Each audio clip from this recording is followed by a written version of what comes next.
This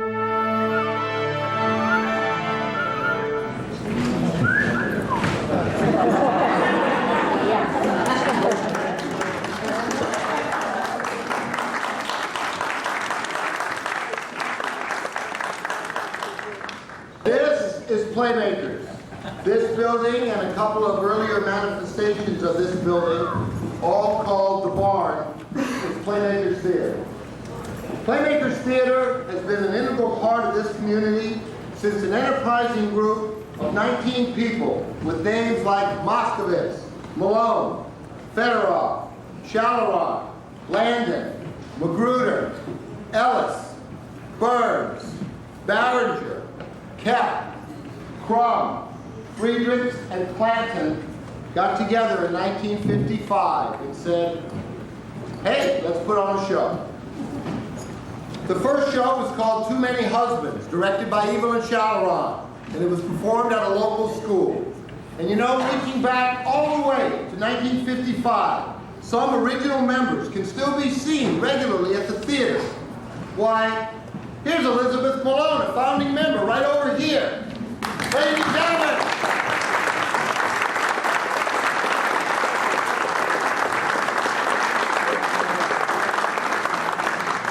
One of the original 19 people who got together one day in 1955 and signed the Articles of Incorporation for Playmakers Theater. And Elizabeth is out here with us this evening, a founding member. Elizabeth, could you say a few words to us, please? Thank you, Mr. Stage Manager. That's me. I'd love to say a few words. I love this place. We call it the Barn. I've loved it since it was nothing but stanchions and a roof where they brought the cows to be milked. And we made a theater out of it with a nice stage. And it burned to the ground. And we rebuilt, as you see it. Katrina almost destroyed us, sending trees, almost crushing. But hey, we've got a stage, we're putting on a play. We can't be beat. I love most of the plays we put on here, and most of the actors and actresses who have acted in those plays. But most of all, I love audience, because audience has supported Playmakers for 50 years. And I thank audience from the bottom of my heart. And I hope that you continue to support Playmakers for the next 50 years.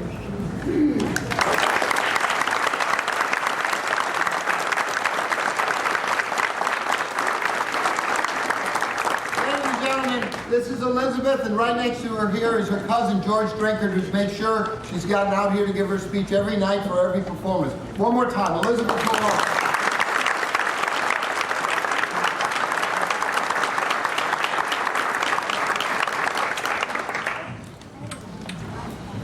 Well, anyway, it turned out that a show grew into 5 decades of over 250 shows with nearly 3,000 performances. And something magical happened, as is not uncommon in theater. The founders of Playmakers kept on and on, others joined in, then the children of that generation joined in, and the next, and the next. Alvin Bertel gave an old barn right here on this spot in 1959, which has been the parent and design model for all the barns that have followed. Why? How? How has this group managed to continue on and on without losing a beat? Founding member and first president Steve Ellis said, it had to be love. There was a fire in 1976 which destroyed the barn, but ended up giving birth to the next barn, thanks to the wonderful efforts of so many. Nicky Barringer, the monks of St. Joseph Abbey, who owned their stage for 2 years, and architect Arthur Middleton, who's here in the audience tonight, sitting right there, Arthur Middleton. Ladies and gentlemen, can we hear it for Arthur?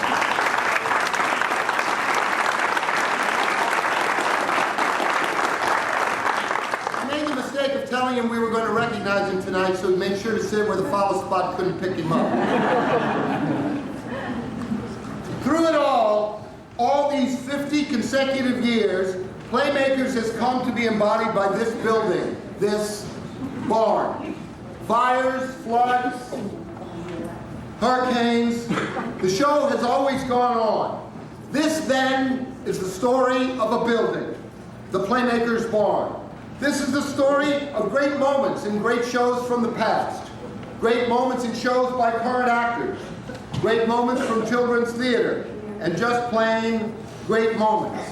You know, like Ronnie Pogue, who happens to be Playmakers' most prolific actor, having appeared on this stage in 48 different productions, but he was made forever immortal among members of Playmakers when he performed in Stalag 17, playing the Nazi informant who was revealed to be guilty at the end of the show. He did this back in 1956, and he became forever notorious for his death scene that would not end. Ronnie Pogue in Stalag 17.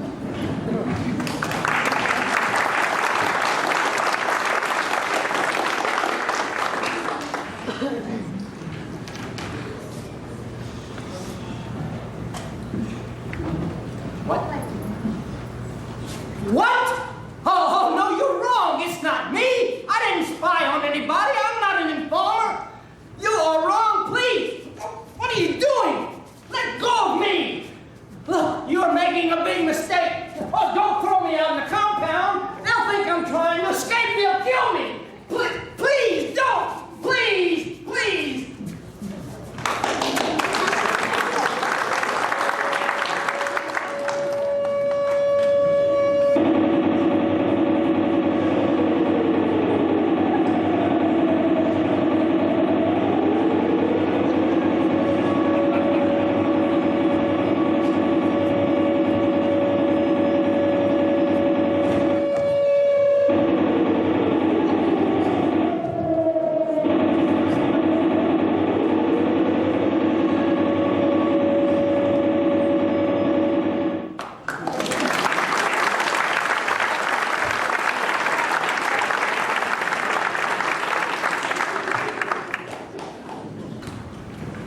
And who can forget an early production of No Time for Sergeants, where a guileless Will Stockdale is attempting to get processed into the military rapidly so that he can earn a wristwatch promised him by the recruiting sergeant.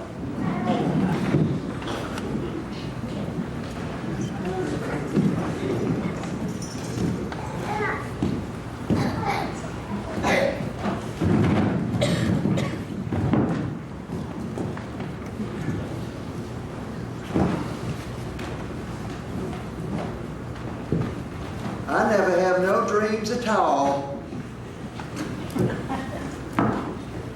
Where are you from? Stockdale? Georgia. Georgia. That's not much of a state, is it? Well, I don't live all over the state. I just live in one little place in it. That's where Tobacco Road is, Georgia. Not my section. Maybe you're from a different part than me. I've never been there. What's more, I don't think I'd ever want to go there. What's your reaction to that? Well, I don't know. Matter of fact, I think I'd rather live in the rottenest pigsty, all of Tennessee, Alabama, than the finest mansion in all of Georgia. What about that? Well, sir, I figure where you want to live is your business. Say, doesn't it bother you if somebody says something bad about Georgia? I ain't heard nobody say anything bad about Georgia. Well, what do you think I've been saying? Well, sir, to tell you the truth, I ain't been able to make too much sense of it. Don't you know? Watch your step, young man. We psychiatrists call this attitude of yours resistance. You do? Yes, you find this interview a threat to your security. You feel yourself in danger. Well, kind of like I do. If I don't get classified within a week, Sergeant King, he says he won't give me the wristwatch. He won't. He says, I won't get it unless I get classified in a week. Now, let's see. You get along okay with your mother? No, sir, I can't rightly say that I do. She's very strict, always hovering over you. No, sir, just the opposite. Never there. That's right. You resent this neglect, don't you? No, I don't resent nothing. There's nothing to be ashamed of, son. It's a common situation. Does she ever beat you? No. So defensive. Not easy to talk about your mother, is it? No, sir. She died when I was born.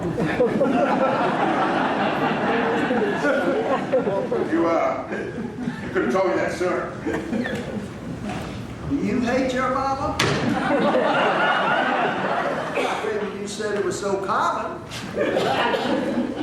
Do not hate your mother. Well, I should hope not. What? Does she beat you or something? Transference. That's what this is. You're taking all of your pent-up antagonisms and loosening them in my direction. Transference. Happens every day. It does? To the infantry? Infantry. Well, you give Ben a transfer. I sure hope you give me one too. I'd love to go along with you. Stop. Now we have a few more topics to cover, and we'll not talk about transfers. And we'll not talk about my mother. We'll only talk about what I'm going to talk about. You understand me? Yes, sir. Okay. Let's see. Now, your father, still living? Yes, sir. You get along with him okay? Yes, sir. Does he ever beat you? You bet. Hard? Man, how? Let me tell you, ain't nobody can beat like my paw can. Ah, yes. This is where all the antagonism comes from, huh? Hate your father, don't you? No.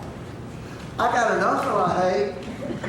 He used to come by the house all the time, and all he wanted to do was wrestle with the mule.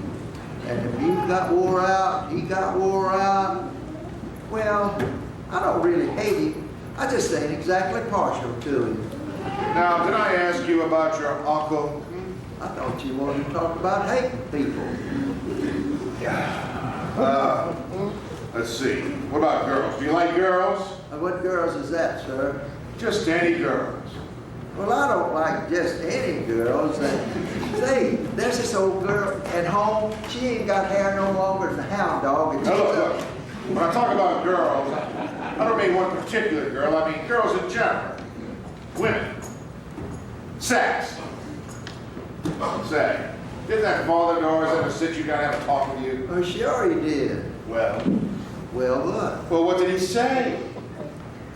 What? Oh, well, yeah, there's this one about these two traveling salesmen whose car broke down in the middle of this terrible storm.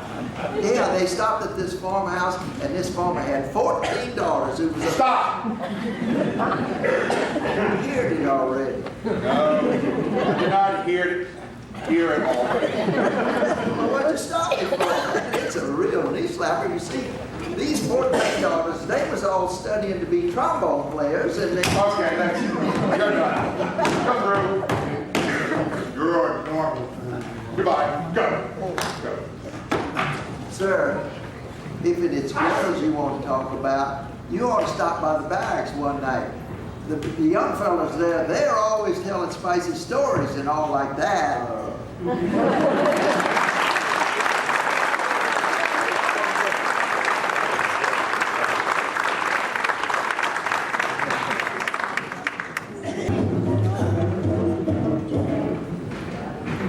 Over the years, Playmakers has certainly made use of all that local talent can provide.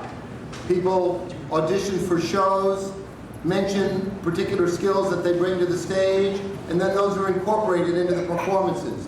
In any given season, you might see whistling, acrobatic dance, or even violin.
And who can forget the Barnes' timeless portrayal of the story of King Henry II, a man betrayed first by his wife and then in turn by all three of his sons in The Lion in Winter.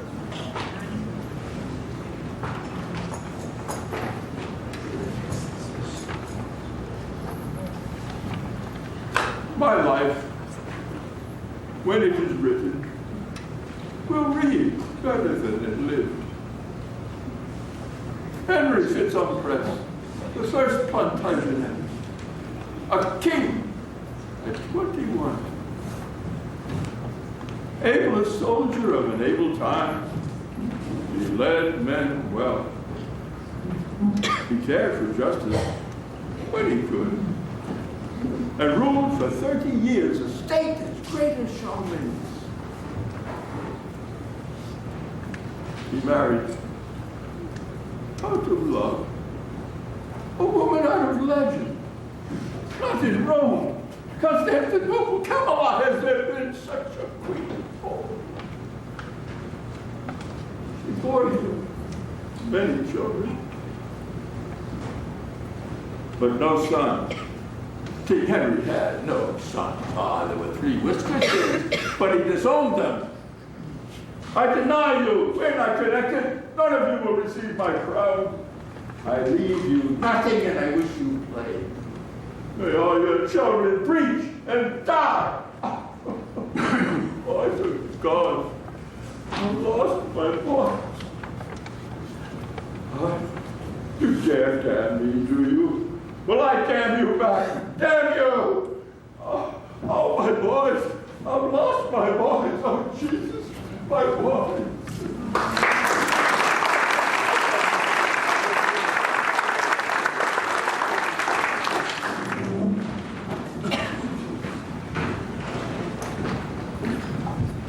More than 3 decades of performances as well as award ceremonies have been spanned by the amazing storytelling and tap dancing talents of Ray Perry.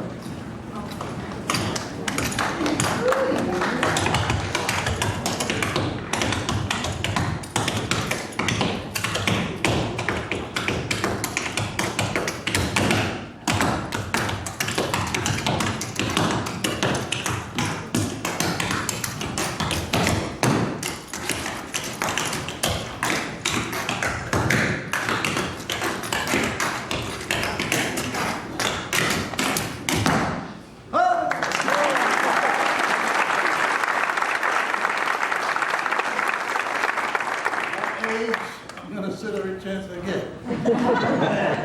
Good afternoon, ladies and gentlemen, and those of you who are trying to be. I have been with Playmakers for over 20 years, had some wonderful times, and I'm here to tell you that live theater equals fun, lots of fun. And I'm going to share a few fun moments with you. Also, my little entrance with the tap dancing is reminiscent of a lot of roles that I've played in the past where the directors encouraged me to put some tap dancing in it, regardless of what the role is. And I managed to do it. The audience loves it, and I love it. But you know, things happen in live theater that you don't get with movies or television where they get to do it over again. Something goes wrong, line dropped, props fail. You're out there naked. You got to get out of it the best way you can. I'd like to share a few incidents. The first one being, I had a role as Professor Van Helsing, Heinrich Van Helsing, in Dracula. Well, that first week, every night, this guy that owned the sanitarium, this doctor, comes downstage and says, "Hello, Abram. Hello, Jonathan." Everything but my name. He even called me Mina one night, which was the female lead. So he opened the second week. I says, "I'm going to fix him." As he came down, I turned my back to the audience, opened my jacket, and I had a big sticker on it that says, "Hello, my name is Heinrich." Well, this cracked him up. Then the next incident I'd like to share with you is I was doing Last of the Red Hot Lovers. And in Act 3, this woman comes out, and she's a nervous wreck. She's clutching a pocketbook, and I'm trying to make conversation with her. Meanwhile, it's raining outside. Actually raining. But the script says, "Jeanette, is it raining outside?" And she shakes her head, "No." Well, by that point, when she did that, it was like I'm cued. God cued us, and he put a hole in the roof, and the rain came down right between us. And so I said, "Jeanette, is it raining outside?" She did this. I said, "Well, it's raining in here." I mean, that's, unexpected. That's what I was going to do. Then the next one is one of my favorites, and I was right on this stage doing Sunshine Boys with one of my favorite all-time actors. I've been on a lot of stages around the country, but this guy is the best. And you saw him in the opening, Die. Well, we were doing the Sunshine Boys. We were in this doctor sketch, and we're doing this dialogue, rapid fire. Bum, bum, bum, bum, bum. He stops. He says, "What the hell is this for? It's not in the script." And he says, "You know what?" And that was not in the script. And I had no other recourse but to answer, "No what?" He says, "I forgot my line." That cracked me up. I could not go on for at least 5 minutes. I didn't time. Anyhow, I'd like to quote Lady Godiva. She got off the horse. She says, "Now I come to my clothes."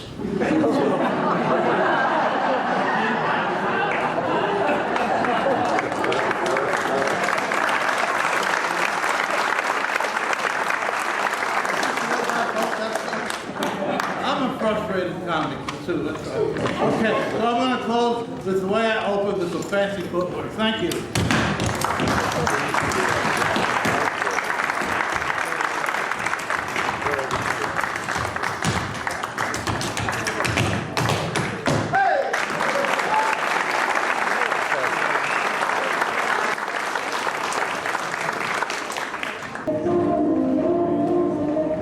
Ladies and gentlemen, for your information, Ray Perra, who was out here on the stage just now, will be 85 this Tuesday. Ray Perra.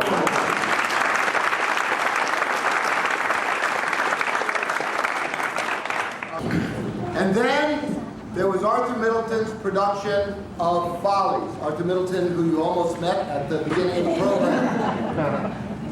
Arthur was directing a production of Follies, during which a marvelous rendition of the song Broadway Baby by Celeste Gunn was met with a huge ovation. Celeste beamed, strode off the stage where it was masked, right here, stepped behind the curtains, and fell lifeless into the arms of Arthur's wife, Dodie. Immediately thereafter, Daily Variety in New York wrote up Celeste's passing as the perfect end for an actor in the midst of applause. But back here at Playmakers, the show went on, with Donna Heyer taking her place in the immediate next performance with no rehearsal in the part, and singing that song in Celeste's honor every show thereafter.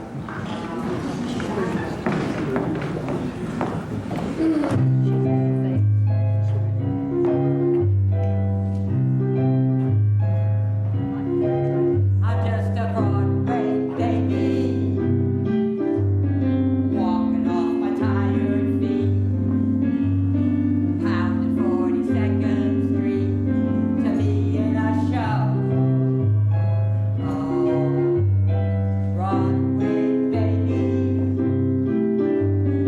learning how to sing.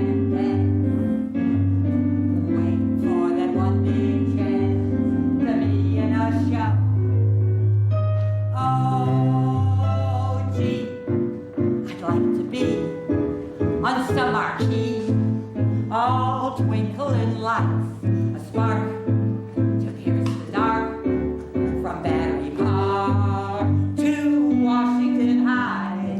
Someday, baby, all my dreams will be repaid. Hell, I'd even play the maid to be in a show.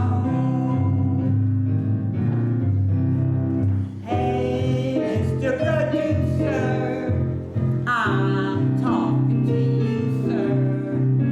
I don't need a lot, only what I got, and a tube of grease paint and a file of slide. I'm a Broadway baby, slaving at a 5 and 10, dreaming of that great day when I'll be in a show. Broadway baby, making rounds all afternoon, eating at a greasy spoon and saving my dough. Oh, and my tiny flat, there's just my cat, a bed and a chair. Still, I'll stick it till I'm on a bill all over Times Square. Someday, baby, if I stick it long enough, I can get to strut my stuff.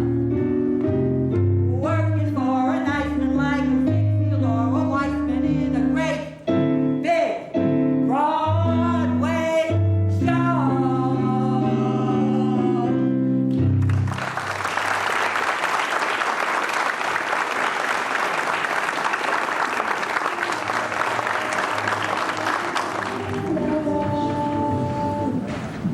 There's been children's theater too, particularly in the summertime with summer children's theater camps.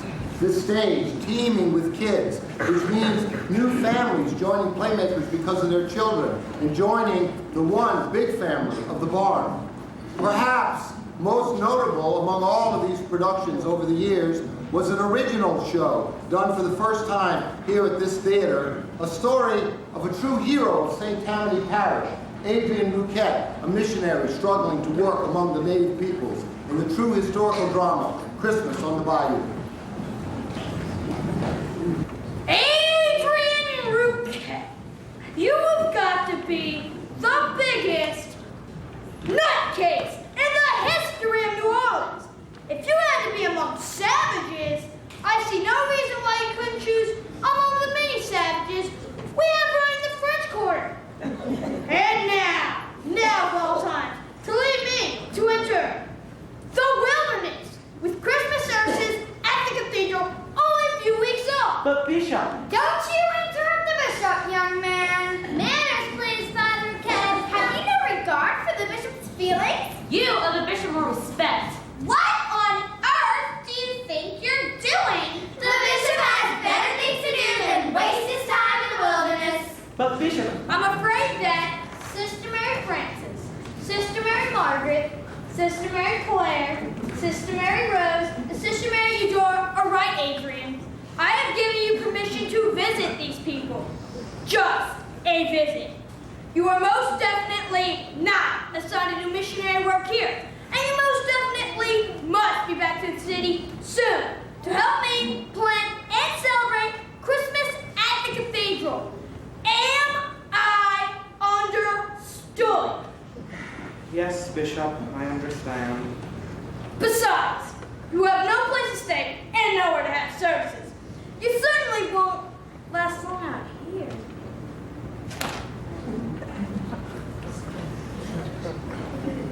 Without a shelter or chapel. You have no place to stay and nowhere to have services. You certainly won't last long out here. Without a shelter or a chapel. Yes, Bishop, I understand. But my family on this side of Lake Pontchartrain and the native people will care for me well enough. Ha! What will you do? Give them beads like the Pilgrims did 200 years ago? Ha!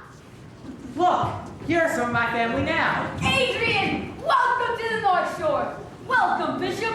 Sisters, thank you for taking such good care of our brother. Hello, my brother. It's good to have you back. Is something bothering Delphine, please? And her sisters? My wife does not like the idea of you associating with the savages, little brother. As you well know, we live over here, but we do not live among the savages. She and her sisters were willing to come and greet you, but they in no way wish to encourage your actions. They think you are the biggest nutcase in the history of the world. Silent, girls. We have kept our promise. We need go no farther. Bishop, sisters, this is my oldest brother, Felix. He and his wife Delphine own most of the land on this side of the lake. This is my brother, Dominique, who is a poet. A poet who's been assigned by the family to watch over you, keep you company while you camper among the savages. Why, thank you, Dominique. I shall greatly appreciate your companionship. Well, at least you have something to write about anyway. And over there are Delphine, Felix's wife, and her sisters, the Cousins. They, like you, do not approve of my visit here. Smart women? The bishop has better things to do than waste his time in the wilderness. Let's go, girls. Our time will come. I think I'd better go too. You take good care of him, Dominique. Don't worry.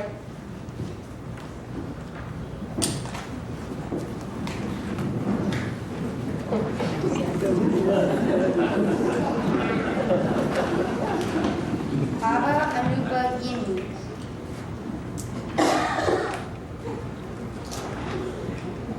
So, it looks like you have a place to stay, but no chapel.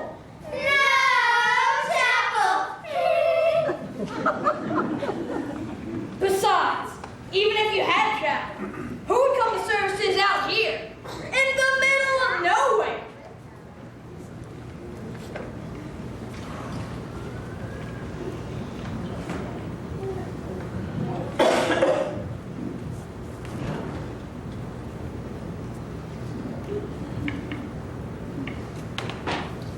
So, I need a chapel, eh?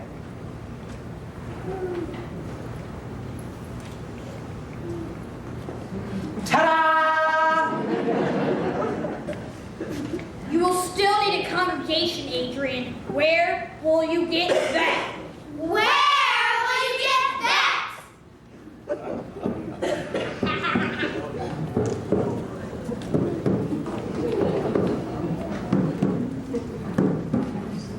Oh, I'll find somebody.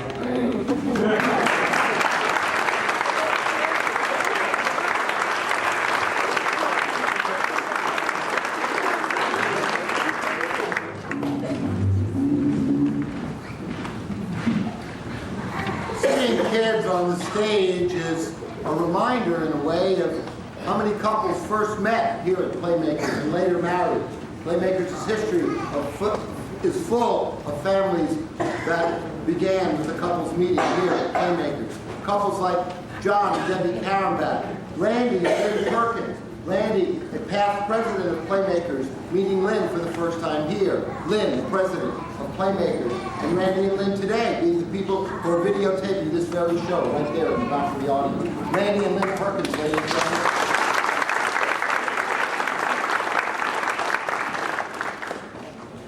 And the topper, who could forget that tender first meeting backstage of David and Mimi Knight?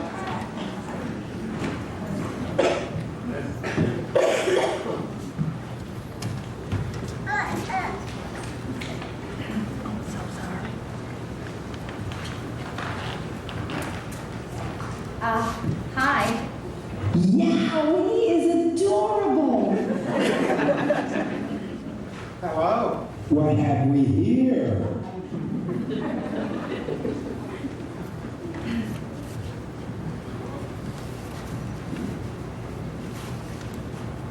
What is this? And what are you doing after rehearsal tonight? Well, everybody knows that. That's a toot-to-do.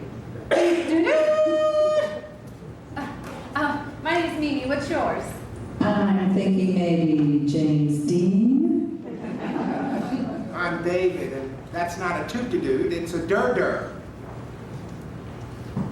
Dur-dur-dur! I think I found a middle case, but she sure is cute. You are crazy. That's a toot-to-do. Toot-to-do! Dun-dun-dun! Toot-to-do! Dun-dun-dun! Okay. For the sake of argument, I'll try it.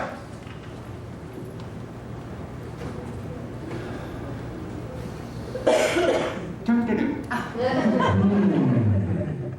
Nice tasting lipstick. Well, you sure picked that up quickly. Oh, I wish that was my lips instead of that dumb tube. Thanks. I'd like to pick you up quickly.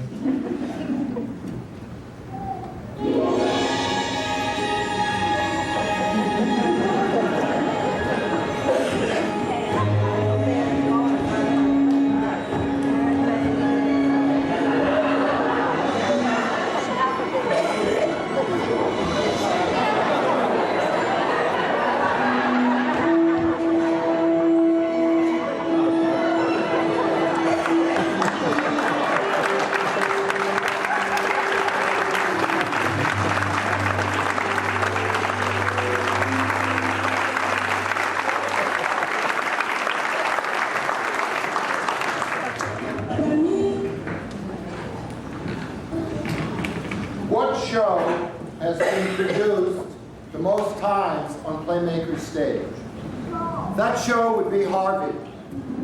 A story about a rabbit that was or wasn't really there, a quirky individual named Elwood P. Dowd, and a whole raft of other kooky characters who sometimes get overlooked in the pursuit of Harvey. In particular, Elwood's sister and Elwood's niece. Mrs. Simmons. Mrs. Simmons is my mother. She has a guest this afternoon. Who wants her? Oh, well, wait just 1 minute. Hang on, it'll just be 1 minute. Psst. Mother! Psst. Mother! Yes, dear. Telephone. Oh, no, dear, not with all them in there. Say I'm busy. But Mother, it's the society editor of the Evening News Beacon. Society editor. She's very important. Good afternoon, Miss Ellerby. This is Vita Simmons. Yes, a tea and reception for the members of the Wednesday Forum. You might say program tea. My mother, you know, the late Marcella Tin Down, pioneer cultural leader. She came here by ox team as a child. She founded the Wednesday Forum. Murray, how many would you say? Oh, 75 at least. Say 100. 75. The soloist is Miss Tewksbury, accompanied by Wilma McCurdy, accompanist. Mother, Miss Tewksbury is almost finished with her solo. She'll do an encore. What if she doesn't get a lot of applause? I've known her for years. She'll do an encore. You might say I am entertaining this afternoon, assisted by my daughter, Miss Myrtle May Simmons. What color would you call her? Rancho Rose, they told me. Miss Myrtle May Simmons looks charming in a Rancho Rose modish tone satin, picked up at the girdle with a touch of magenta on emerald. I wish you could see her, Miss Ellen. Mother, please! She is almost finished. And where is the cateress? Everything is ready. The minute she finishes singing, we open the doors and we begin pouring. The parlor and halls are festooned with spotlights. Yes, festooned. That's right, Miss Ellerby. This is the first party we've had in years. There's a reason, but I don't want it in the papers. We all have our troubles, Miss Ellerby. The guest list. Oh, Mother, yes. Come. If you'll excuse me, Miss Ellerby, I'll call you back later. Mother, Mrs. Chauvenet just walked in. This is Eugene Chauvenet Sr. Her father was a scout with Buffalo Bill. Oh, so that's where she got that hat. You must be nice to Miss Chauvenet, Myrtle. She has a grandson about your age. Oh, what difference will that make? With Uncle Elwood. Remember, we agreed not to talk about that this afternoon. The point of this whole party is to get you started. We work through the older women to the younger group. We can't have anyone come here in the evening. And that's when men come to visit, in the evening. The only reason we can even have a party here this afternoon is because Uncle Elwood is at the 4th Avenue Firehouse playing pinochle. Thank God for the firehouse. I know, but they'll just have to invite you out and it won't hurt you one bit. Oh, Myrtle, you have so much to offer. I don't care what anyone says. There's something sweet about every young girl. A man takes that sweetness and look what he does with it. But you've got to meet somebody. That's all there is to it. And when I do, they say, that's Myrtle May Simmons. Her uncle is Elwood P. Dow, the biggest screwball in town. Elwood P. Dow and his pal. You promised. All right, let's get them into the dining room. Now, when the members come in here and you make your little welcome speech on behalf of your grandma, be sure to do this. Oh, and then, after this, I'll be sure to mention my Uncle Elwood. Say a few words about his pal, Harvey. Hey! You want everybody in the Wednesday Forum to hear you? You said that name. You promised you wouldn't say it, and you said it. I'm sorry, Mother. But how do you know Uncle Elwood won't come in and introduce Harvey to everyone? That's unkind of you, Myrtle May. Elwood is the biggest heartache I have. People do say he's peculiar. He's still my brother. And he won't be home this afternoon. Are you sure? Of course I'm sure. But Mother, why can't we live like other people? Need I remind you again? Elwood is not living with us. We are living with him. I'm living with him and Harvey. Did Grandmother know about Harvey? I wondered about that. She never wrote me if she did. Why did she have to leave all her property to Uncle Elwood? I guess it's because she died in his arms. People are sentimental about things like that. You always say that. And it doesn't make any sense. She couldn't very well make out her will after she died, could she? Don't be didactic, Myrtle May. It's unbecoming in a young girl. And then Logan. Now, don't forget to wave your hand. I'll do my best. Oh dear, Miss Tewksbury's voice is certainly fading. Not fast enough. Lovely, Miss Tewksbury. Perfectly lovely. We loved it. Lovely, lovely.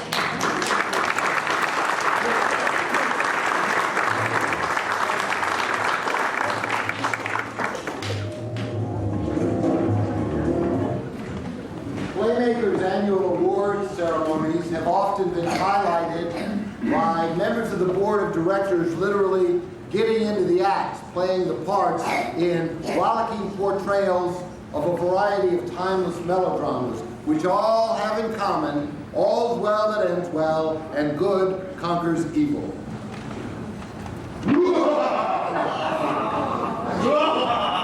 Excuse me there.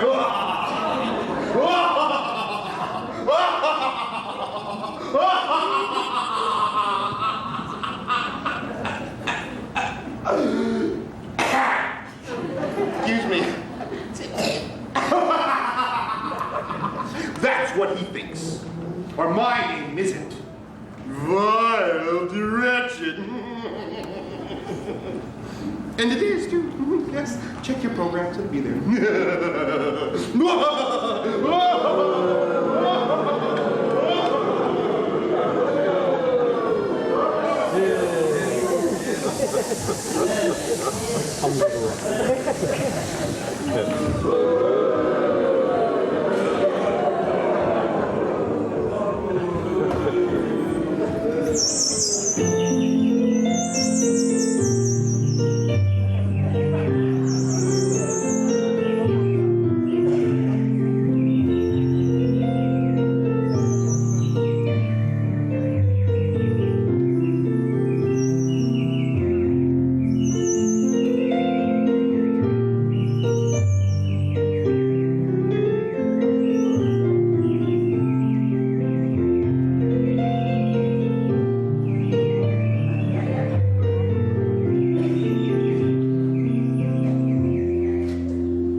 crying. No one to care for her except Winona here. And you have friends? Yeah, just you and me and that blockhead Mountie Dudley.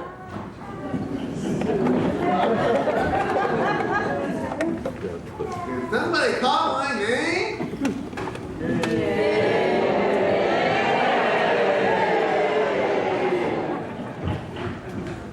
And his shadow, Clyde. That's me. Your gloves, sir. Yeah.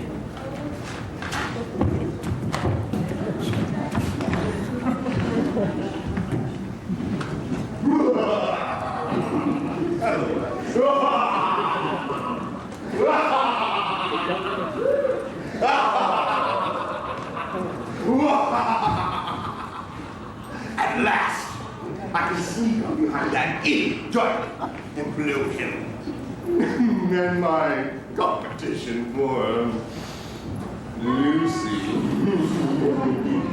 to smithereens. It's already said yes.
Get help, girls. You don't scare me one bit. Vile. Vile? Because my heart is pure. And besides, I threw away your dynamite. Oh. Real. And what about the sawmill?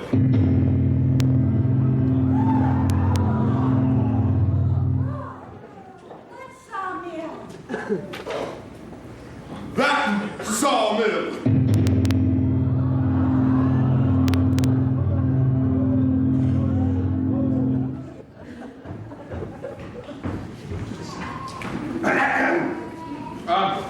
That sawmill!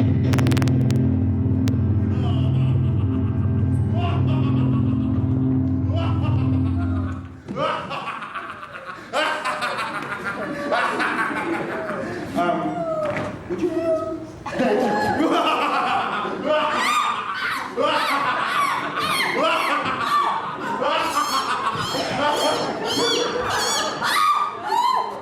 I need shorter rope.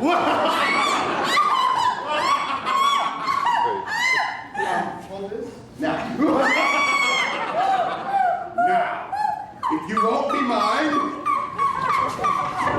you shall belong to no one.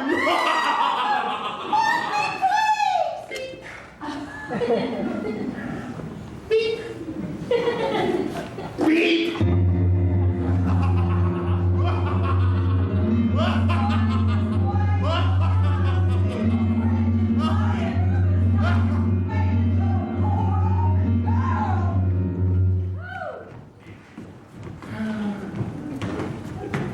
I have it under control, fine. Watch and learn.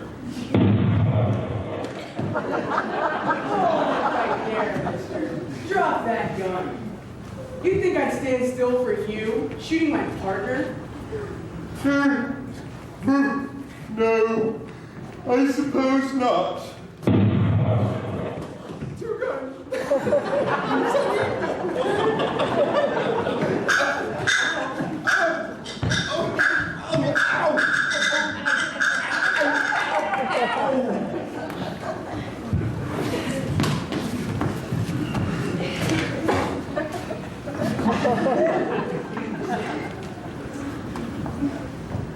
My hero.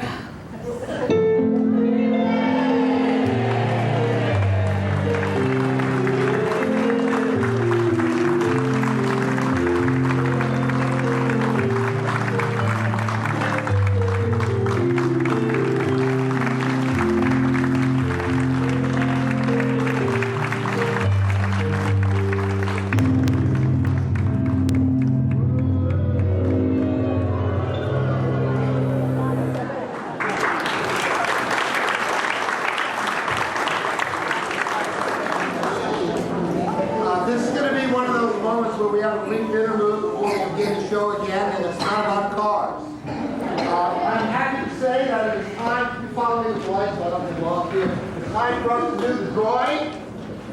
We needed somebody trustworthy.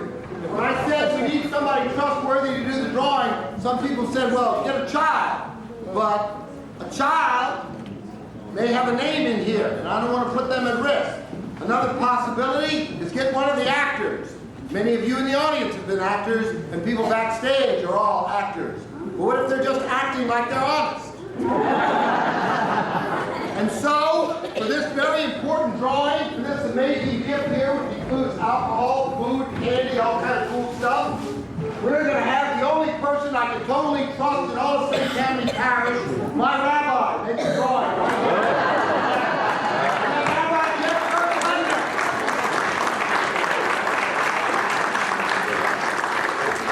Okay, we go to great lengths. Me?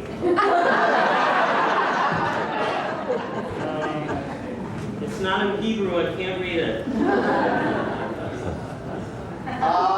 Maggie Case. Maggie Case. Maggie Case here. Where's Maggie? Nikki's granddaughter. That's Nikki's granddaughter? Okay, we'll take care of that. Maggie Case. How about it for the rabbi and honest mayor?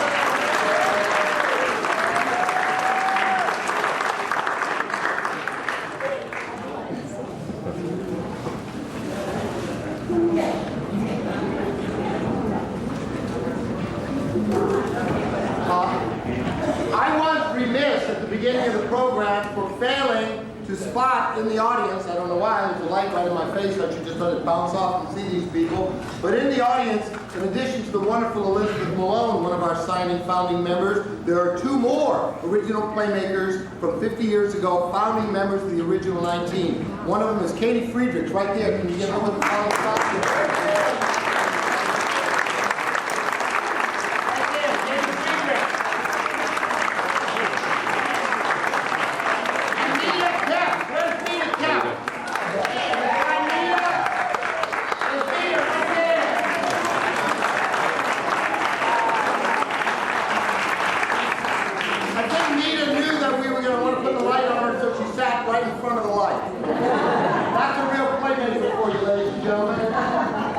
Now you may have noticed when you first came into the theater that there was video running here with interviews from the original founding members whose names we listed at the beginning of the show. Those were videotaped interviews we did some years ago, done in order to add to our archive of Playmakers history, where they talked about the founding of the theater, and we used a lot of their reminiscences for the substance of this show.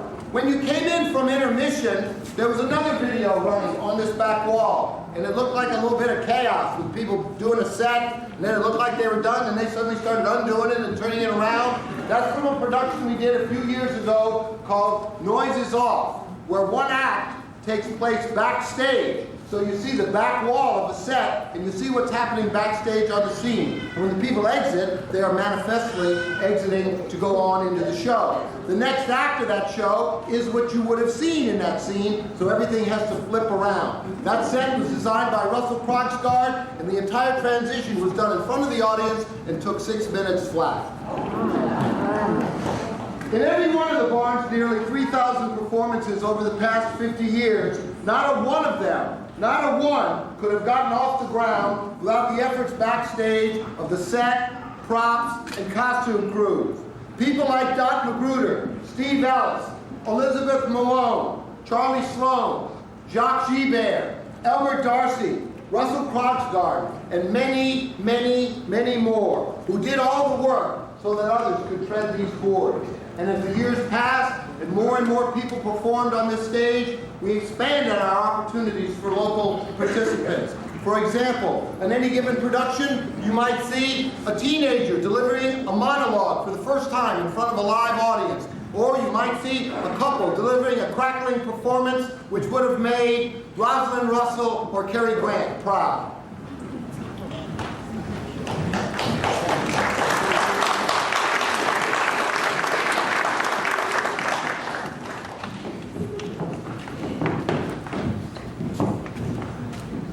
Yes, I know. I'm very beautiful.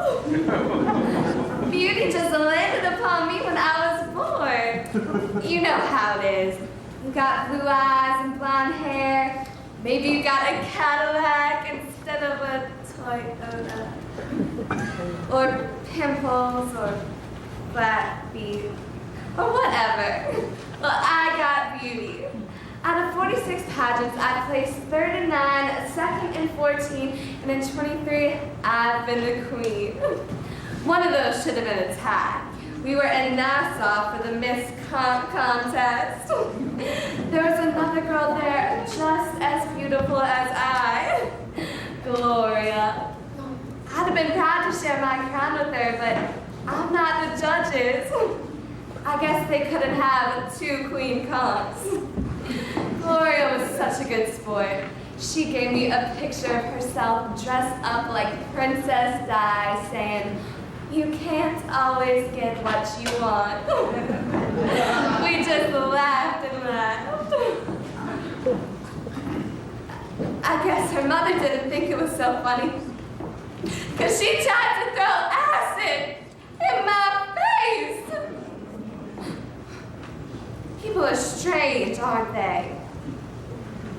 Mostly I just have a good time, especially at school. The other kids and I have a lot of fun. Whenever I come back from a pageant, they all bow and scrape, calling me Your Majesty, or Your Highness, or Your Holiness. And they love to call me Marilyn, after Marilyn Monroe. No. One time, this fellow made me a crown out of Coke cans for his shop project. I wore it down the hall, throwing Reese's Pieces to the adoring crowd. I know they just tease me, but I don't think they would do that if they didn't like me or think I couldn't take it. Last year, they voted me the most popular girl in school. This fall, a new girl came to school. She was real pretty and all the boys were trying to score. I invited her to my birthday summer party. You know, where everybody brings a sleeping bag and no one ever goes to sleep. Well, we were lying around talking about boys. And I smelled something burning. My hair was on fire! The new girl was lying next to me and I thought she got me by accident trying to light a cigarette. I even apologized for getting in her way.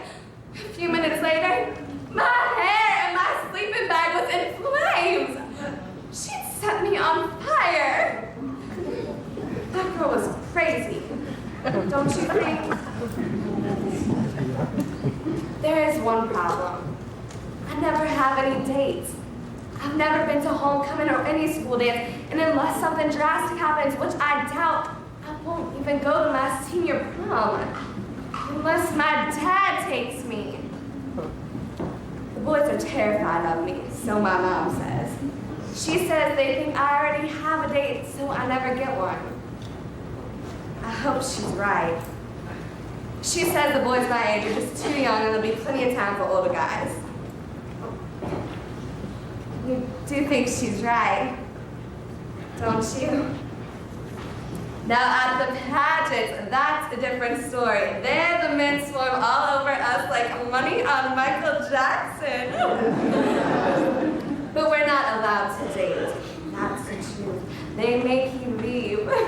But you should see the presents I get. Lots of candy, which Mom always gives to the maids immediately.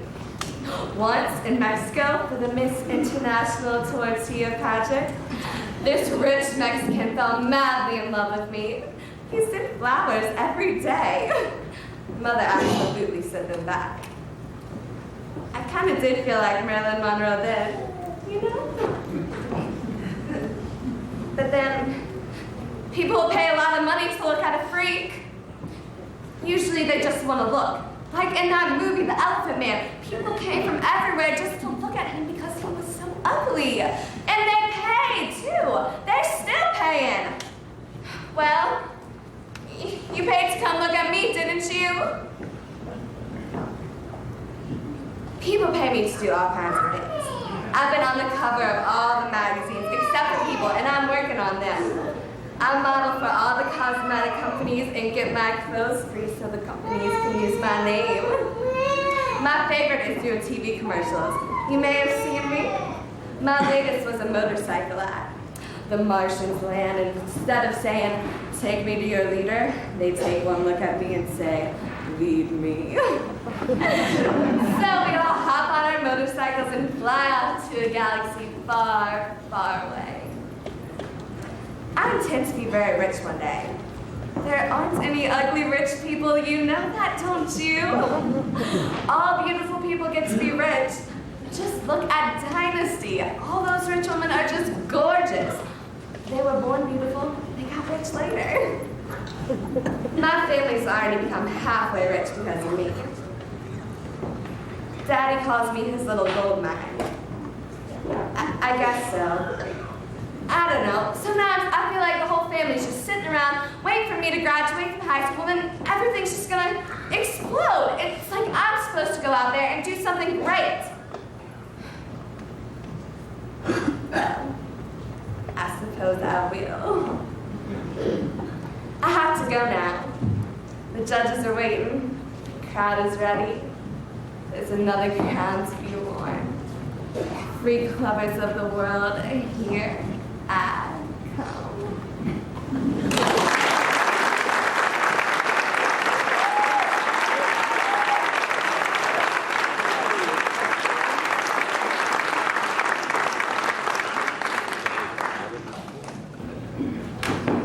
Where do you think you're going? Oh, let go of me. I've got to get Bruce out of jail. Oh, Walter, why did you have to do this to me? Get Bruce out of jail! How can you worry about a man who's resting comfortably at a quiet police station while this is going on? Hildy, this is war! You can't desert now!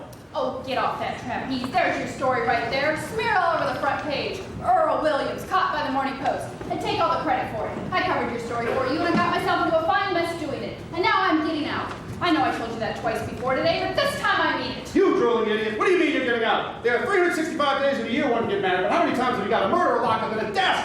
Once in a lifetime! Hildy, you've got the whole city by the seat of the pants! I know. You know you've got the brain of a pancake. That wasn't just a news story you covered, it was a revolution! Hildy, this is the greatest show in journalism since Livingston discovered Stanley for the New York Herald! Wait a minute, wasn't it Stanley who discovered Livingston? Don't get technical at a time like this! Do you realize what you've done? You've taken a city that's been graft-ridden for 40 years under the same old gang, and with this yarn you're kicking them out and giving us a chance to have the kind of government New York's having under LaGuardia.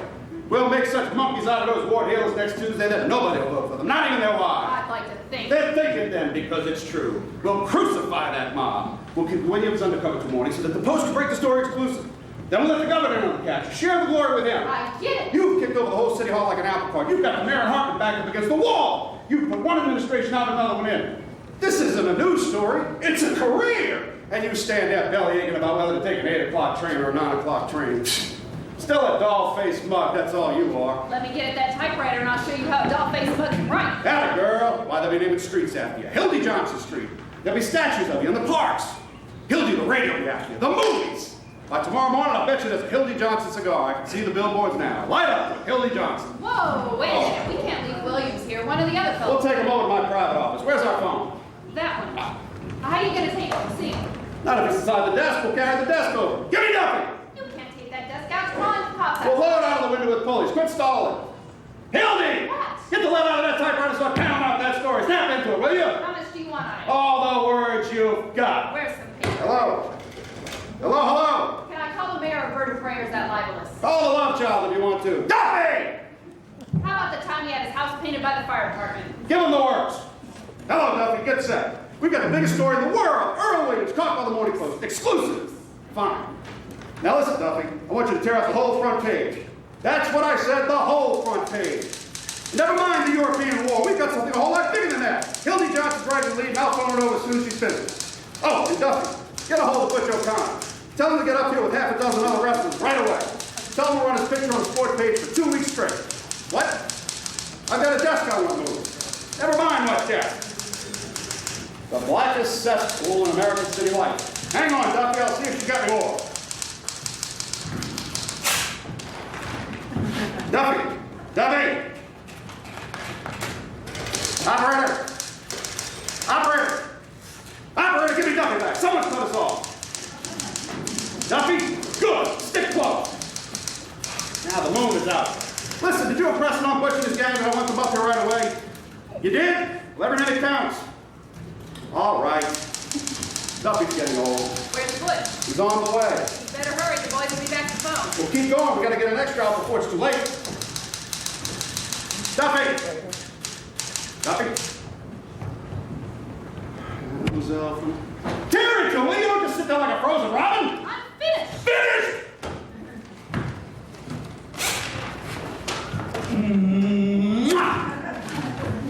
Duffy, here we go. Get this out as soon as you can. I want this paper on the streets in half an hour. So, once more, the Morning Post.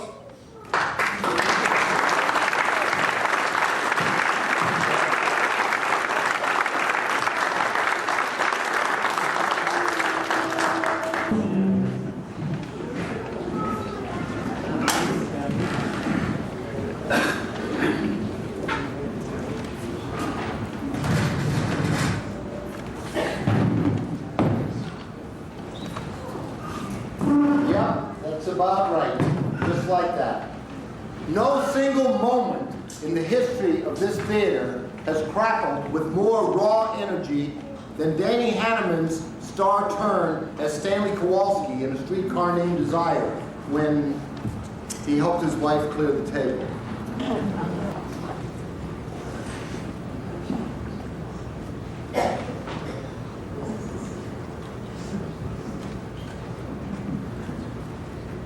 Mr. Kowalski is too busy making a pig of himself to think of anything else.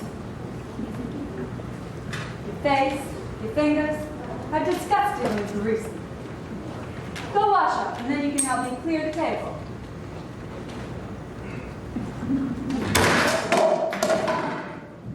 Now that's how I clear the table. Don't you ever talk that way to me. Poland, pig, disgusting, vulgar, greasy. Them kind of words been on your tongue and your sister's tongue too much around here lately. Who do you think you are, queen? Well, all right. You belong to every man is a king, and I am king around here, and don't you ever forget it.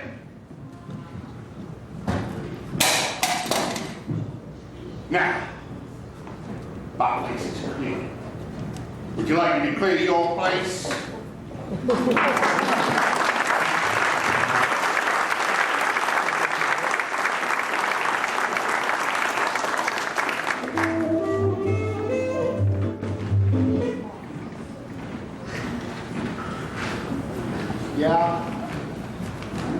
Yeah. We're about ready. I'm getting it set up now. I have the script in my hand. Yeah, I know. They'll do it right this time. I'm going to do the lead-in. We're going to do a test recording. Okay, I'm going to read it now. I'll give you a countdown. 3, 2, 1.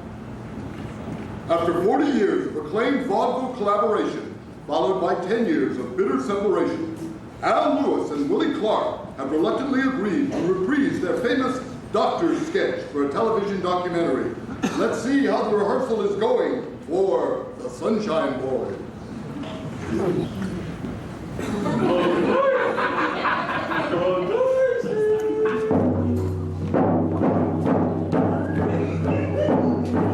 Did you want me, Doctor? Ooh, why do you think I hired you? What was your name again? Miss McIntosh. You know, like the apples. The name I forgot. The apples I remember. Look at my appointment book and see who's next. It's Mr. Kornheiser. And look in the book, it's better that way. No, I was right. So was I. It's a Mr. Kornheiser. Spell it.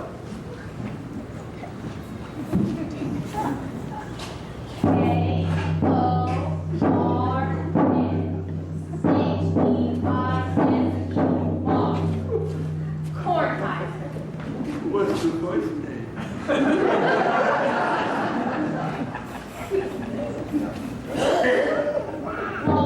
Stay down for the middle name. Don't move and give me the whole thing. Walter Benjamin Kornheiser. Oh, boy. From now on, I only want to see faces with long names. Is there anything else you want? Yeah. Call a carpenter and have him make my desk floor. Yes, Doctor. Did you turn the steam on? No, Doctor. Good. In that case, have a $5 raise.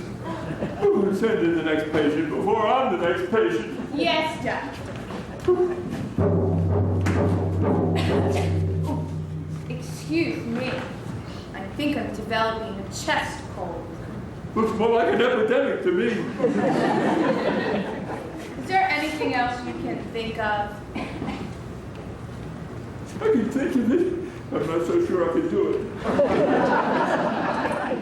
Well, if I can help you, Doctor, remember, that's what the nurse is for.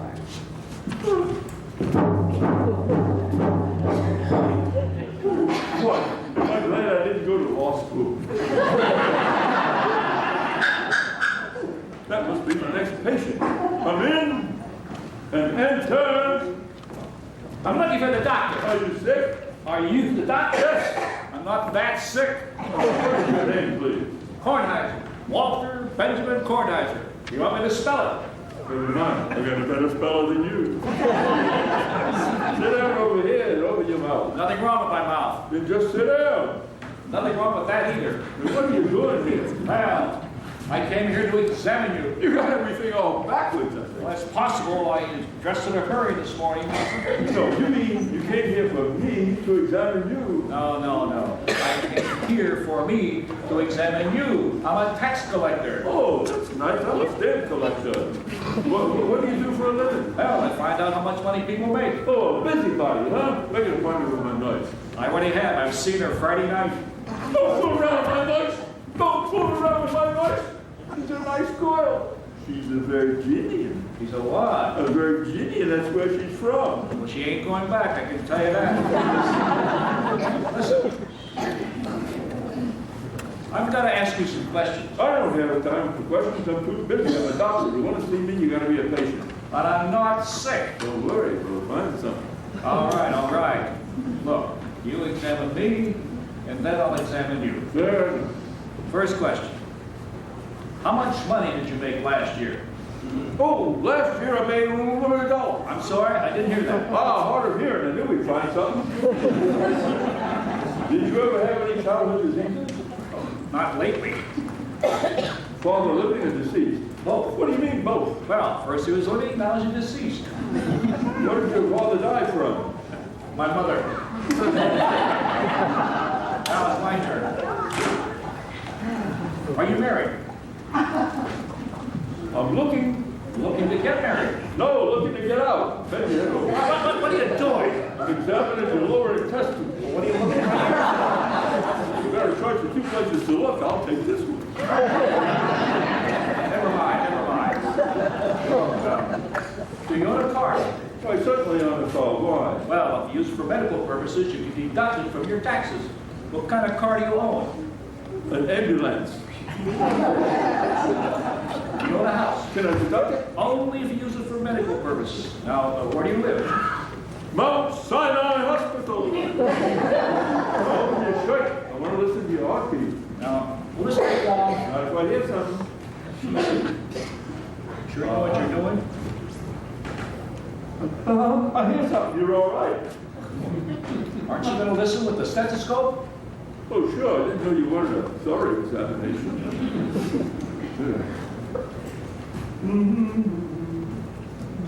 Oh, boy.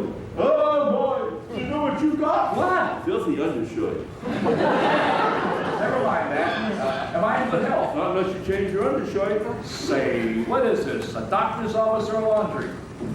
You know, I'll bet you never went to medical school. What are you talking?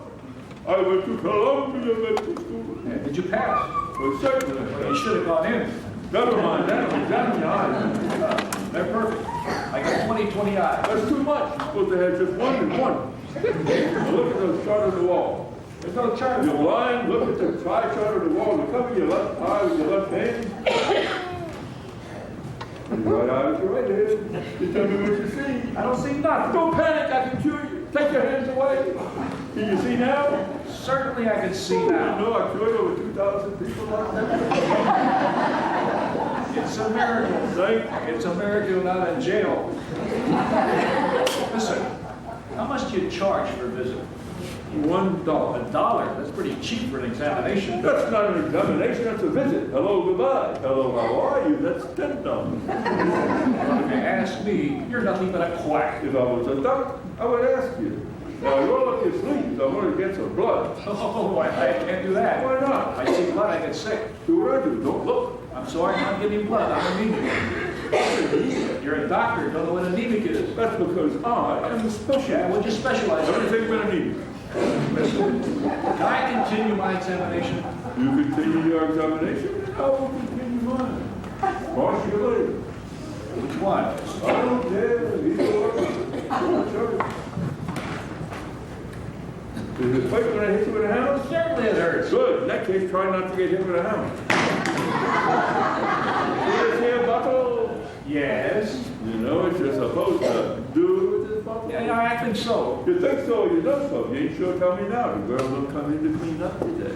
Well, what do you want me to do? I want you to go in this buckle. Oh, I haven't got time for that. I gotta go over your books. The hell you will. If I don't go over your books, the government will come in and they'll go over your books. They have a place in Washington. Certainly they do. Certainly they do, but they gotta go where the books are. Oh, government? No, just the Treasury. Oh, boy, that's a relief. I'm glad you're Who was relieved. you up before you came in here? Doctor! Dr. Klockenmeyer, Mrs. Cladney called. She wants you to rush right over and deliver her baby. Tell her I'm busy. I'll mail it to her in the morning. Yes, doctor.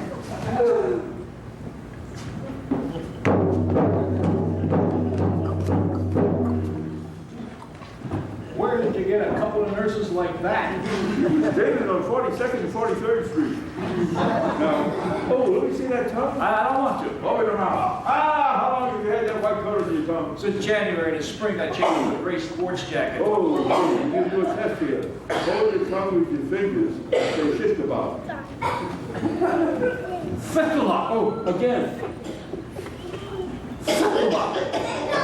I have some bad news for you. What? You do that in a restaurant, you never get shish kebab. All right, look. Never mind that. What about the taxes? What? The taxes. It's time to pay the taxes to the Treasury. Don't start in with me again, I'm warning you. What are you talking about? Time to pay the taxes to the Treasury. Speaking of spitting again. Look, I said the line right, didn't I? If it comes out juicy, I can't help that. It only comes out juicy when you squeeze the teeth. I'm warning you, don't squeeze them on me. Listen, you want to rehearse or don't you? Of course God I knows you need rehearse. Will you please Rehearse is important. Now, let's go with that. Give me a second. Oh, boy. I hope you don't have what Mr. Melnick has. Oh, yeah? What would Mr. Melnick have? Ask him yourself. He's standing right over there. Oh, that's Mr. Melnick. Could be Mrs. Melnick without the high heels. I can't tell. Oh, he's dead. Why is he standing around the office? He's still got one more appointment with me. You know what you are? You're a charlatan. You know what a charlatan is. Yeah, it's a city in North Carolina. If you keep poking me in the chest like that, you're going to end up with gypsy. I knew I was going to get it. Oh, first comes the spitting and the poking. I know your routine already. Oh, look, excuse me. I'm sorry for holding up the rehearsal, but we have a serious problem here. The man I'm working with is a lunatic. What? I'm a lunatic. He breaks my chest and spits in my face and calls me a lunatic. I'm going to tell you something I never told you in my entire life. Hey, yo, God. You told me that last month. Tell it to you again. Listen, you never go get a job. Why are you dragging your time?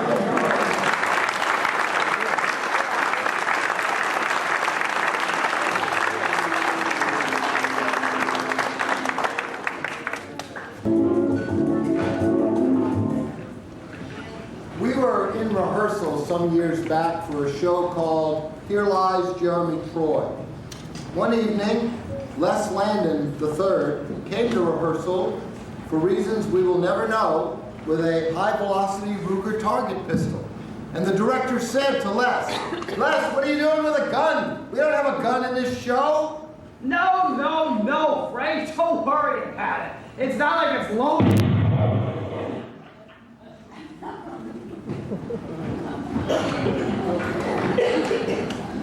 That shot fired right through the roof there, put a small bullet hole in the roof of Playmakers Theater that dripped water on whoever sat in that seat for the next 10 years. Until we got the roof fixed.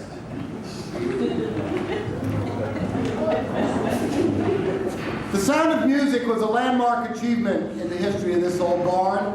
And one moment that really soared was when the Mother Superior, played by Judy Krogsgaard, gave advice to a young Maria who had a difficult decision to make. And she gave her that advice in the form of a song.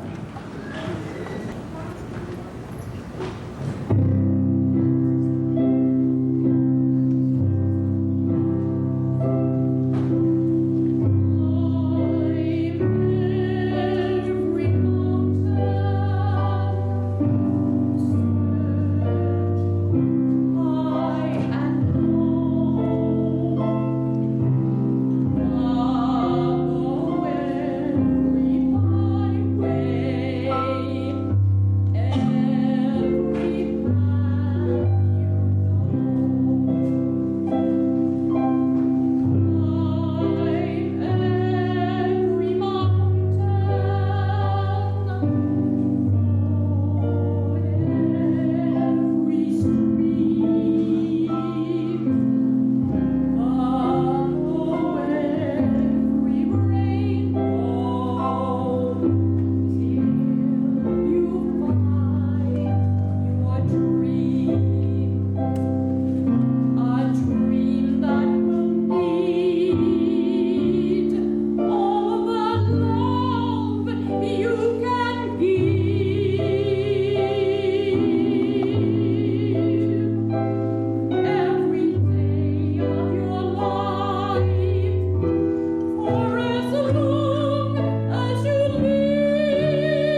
Nominated by Playmakers Board of Directors as among the greatest single scenes in the history of this theater was a tour de force portrayal of a minister delivering a eulogy on the radio in the play Greater Tuna.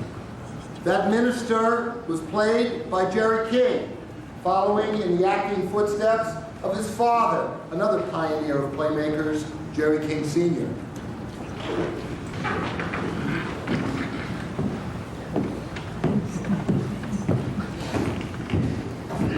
Hello, Arliss. How are you? All fine, fine. How's that?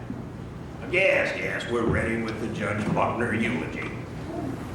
Now, I tell you what, Arliss, you just set her up there, and when you're ready, you just sort of wave your hand. Oh, you are ready? No, I'm ready.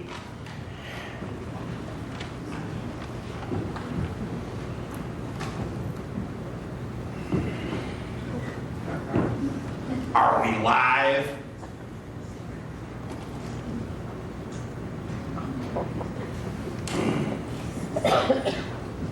This is the Reverend Spikes. And I just want to say a few words. A few words about a friend of mine and a friend of Tuna's. Roscoe Buckner spent his whole life in service to his community, his country, and his Lord. And we're sure that when the roll is called up yonder, he'll be there. He was a judge who made hay while the sun shined. But always, I say always, let a smile be his umbrella. He always kept his sunny side up and always saw that silver lining behind every cloud. A judge who took no wooden nickels, nor threw caution to the wind, but looked before he leaped, and never got in over his head. No, he kept his head when all about him were losing theirs and blaming it on him. He kept a stiff upper lip and his nose for the wheel. About this man, we can truly say he was one of a kind, a jolly good fellow, which nobody can deny. He was one for all, and all for one, and to his own self true. And I can tell you this, he did it his way. He was a serious-minded judge who let bygones be bygones, but remembered the Alamo. About this man, we can truly say he was the cream in Tuna's coffee. He fought fire with fire, and he kept the home fires burning. And when he couldn't stand the heat, he got out of the kitchen. He would walk that extra mile. He would walk it softly. Wake up. And he'd carry a big stick. He was a pepper, a man's man. Early to bed, early to rise. He laid his cards on the table, gathered at the river, and brought in the sheaves. Hunger was his best pickle.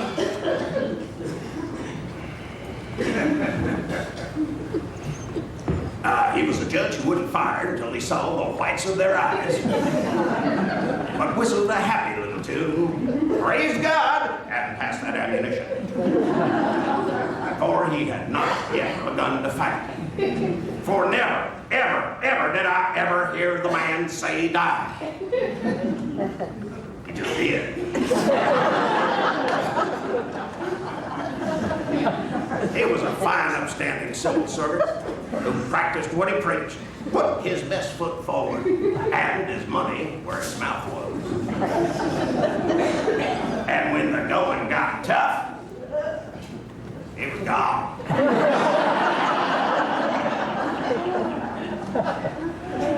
It easy to find words to describe such a man, but I've done my best. We commend his soul to you, Lord. I, the Reverend Spikes, recommend him. Amen, Lord. Amen. What's that, Arliss? Not on the air? No, that's all right. This is the Reverend Spikes, and I just want to say a few words about a friend of mine and a friend of two.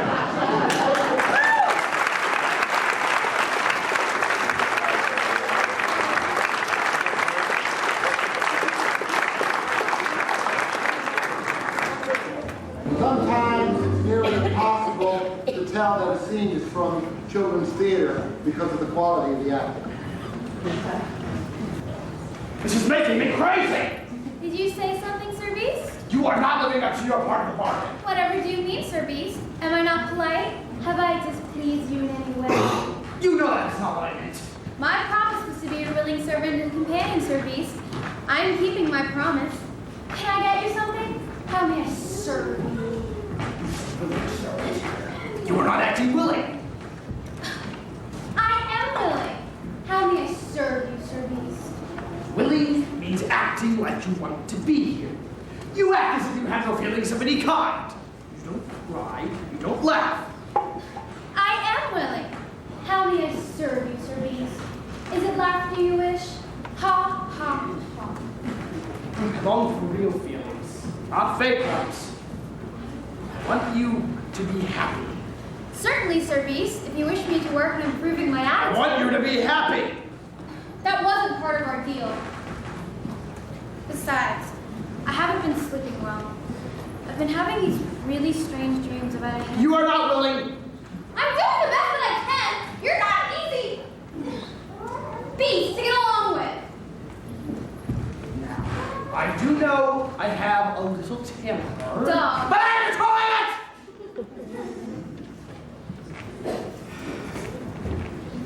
How long exactly have you been here? Oh, I don't know. Don't you? Okay, 3 months, 1 week, 2 days, 11 hours, 34 minutes. We wish your family. Yes! Yes! Yes, I do. I have decided to allow you to visit them for 1 week and 1 week only. I will command the wolves, flowers, and the trees to guide you along your path, but you must return to me by midnight of the 7th day, or else there will be horrible consequences. Oh, Sir Beast, this is marvelous of you. That you won't. Please. Don't let me down. Please don't let me down. I won't let you down. I promise.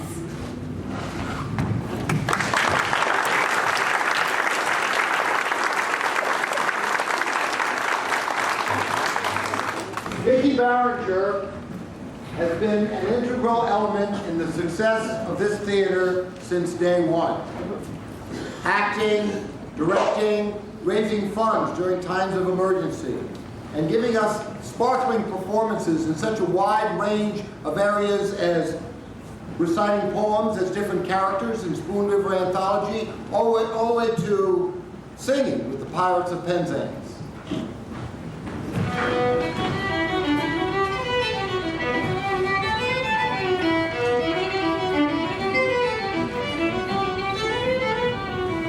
The earth keeps some vibration going there in your heart, and that is you. What do you see? A harvest of clover, or a meadow to walk through to the river. The winds in the corn, you rub your hands for beeves hereafter ready for market, or else you hear the rustle of skirts like the girls when dancing at Little Grove to Hooney Potter, a pillar of dust, or the whirl of leaves meant ruinous drought. To me, they looked like redhead Sammy stepping it off to Touraloo. How could could I till my 40 acres? Not to speak of getting more with a medley of horns, bassoons, and piccolos, stirred in my brain by crows and robins, and the creak of a windmill. Only thee. And I never started to plow in my life that someone did not stop in the road and take me away to a dance or picnic. I ended up with 40 acres. I ended up with a broken fiddle and a broken laugh.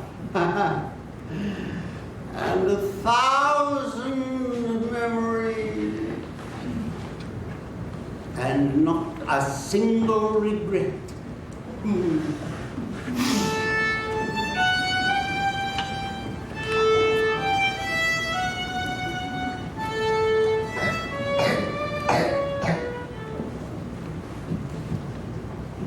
Suppose you stood just 5'2", and had worked your way as a grocery clerk studying law by candlelight until you became an attorney at law. And then suppose by your diligence and regular church attendance, you became the attorney for Thomas Rhodes the banker, collecting notes and mortgages and representing all the widows in the probate court. And through it all, they jeered at your size and laughed at your clothes and your polished boots. And then suppose you became the county judge. And Jefferson Howard and Kinsey Keene and all the giants who had laughed at you were forced to stand before the court and say, Your Honor.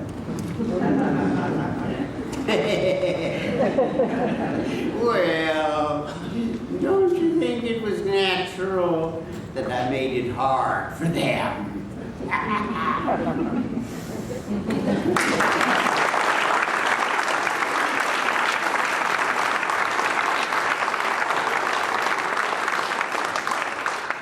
Poetry like that deserves praise.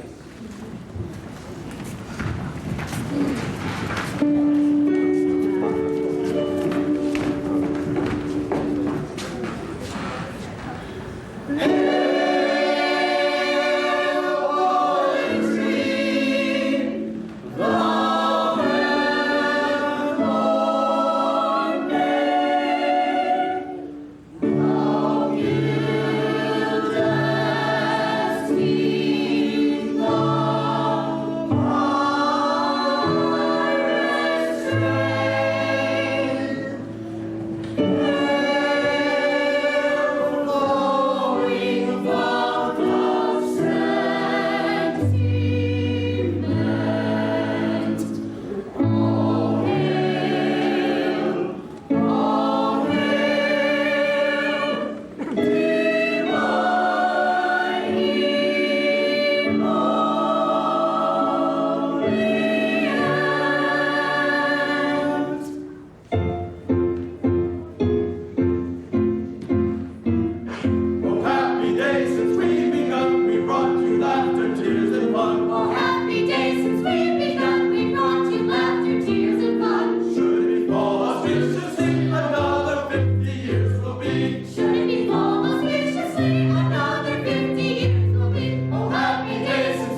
costumes, the scenery, the makeup, the props, the audience that puts you in the round.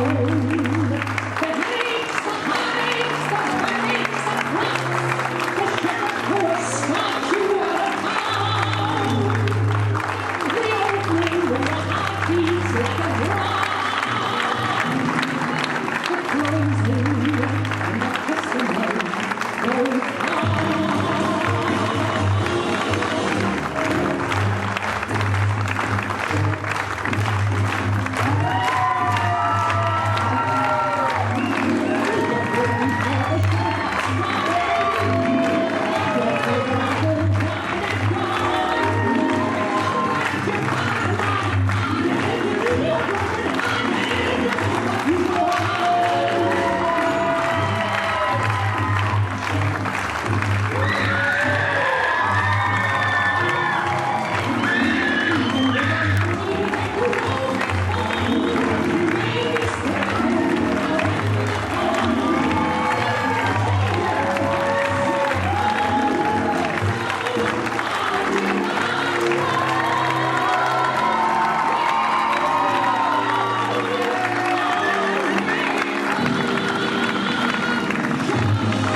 The costumes, the scenery, the makeup, the props, the audience that lifts you when you're down.